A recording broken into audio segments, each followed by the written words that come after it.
মনে করেছিলাম তারা যেহেতু হাইকোর্টে রিট করেছে তারা 5 আগস্টের পর পালিয়ে গেল। 2024 5 আগস্টের পরে সীতাকুণ্ড উপজেলার নওয়ান ইউনিয়ন পরিষদের চেয়ারম্যান হল দায়ী এখন তারা পরিষদের নোয়াইনের ফলে সাধারণ মানুষের সীমাহীন দুর্ভোগ ফরম ফুজছে ফলে ইউনিয়ন পরিষদ ইন এক বিলে অকার্যকরী ফুজছে। জনগণের সেবাতুন বঞ্চিত করে চরম ভোগান্তি ফেলিবের প্রতিবাদে এবং সরকারের পক্ষ দ্রুত ব্যবস্থা লইয়ে জনগণের সেবা নিশ্চিত করিবের দাবিতে সংবাদ সম্মেলন আয়োজন করছে সীতাকুণ্ড উপজেলার নওয়ান ইউনিয়নের সাধারণ মানুষ। শনিবার বিকাল 4টার সময় সীতাকুণ্ড প্রেস ক্লাবের অডিটোরিয়ামে সংবাদ সম্মেলন অনুষ্ঠিত হয়ে যায়। লিখিত বক্তব্য পেশ করছে চট্টগ্রাম উত্তর জেলা বিএনপির যুগ্ম আহ্বায়ক কাজী সালাউদ্দিন।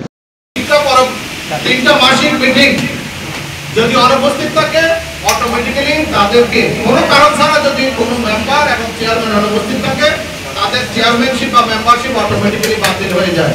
কিন্তু দীর্ঘ 1 বছর পলাতক থাকার পরেও কোন অদৃশ্য শক্তির বলে তারা আবার হাইকোর্টে রিট করে এবং রিট করার পরে মহামান্য হাইকোর্ট কোনো কিছু যাচাই না করে তাদের চেয়ারম্যানশিপ ফিরিয়ে দেওয়ার জন্য নির্দেশনা জারি করে।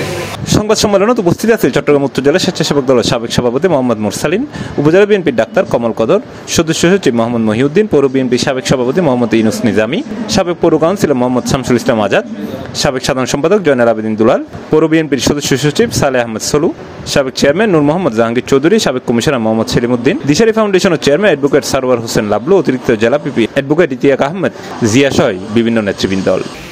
শুধুমাত্র পৌরসভা, উপজেলা এবং সিটি কর্পোরেশন অপসারণ করা হয়েছে, কিন্তু ইউনিয়ন পরিষদের কোনো চেয়ারম্যান এবং নেতাকে অপসারণ করা হয় নাই। বাস্তবতা হলো শুভঙ্করের ফাঁকটা কিন্তু স্থানীয় সরকার মন্ত্রণালয় যারা দায়িত্বশীল আছে তারা রাখছে। ইউনিয়ন পরিষদের কার্যক্রমে স্থবিরতা এসেছে, অচল অবস্থা সৃষ্টি হয়েছিল। সেইভাবে অচল অবস্থা সৃষ্টি হওয়ার পর গভর্নমেন্ট সিদ্ধান্ত নিয়েছিল যে ইউনিয়ন আমাদের সীতাকুণ্ড উপজেলার ইউনিয়নগুলোকে ভাগ করে দিয়ে ইউরো মহোদয়কে এবং এসিলেন সাহেবকে দায়িত্ব দেওয়া হয়েছিল, প্রশাসনিক এবং আর্থিক ক্ষমতা দেওয়া হয়েছিল ইউনিয়ন পরিষদের কার্যক্রমগুলো সচল রাখার জন্য। C plus TV, Chittagong.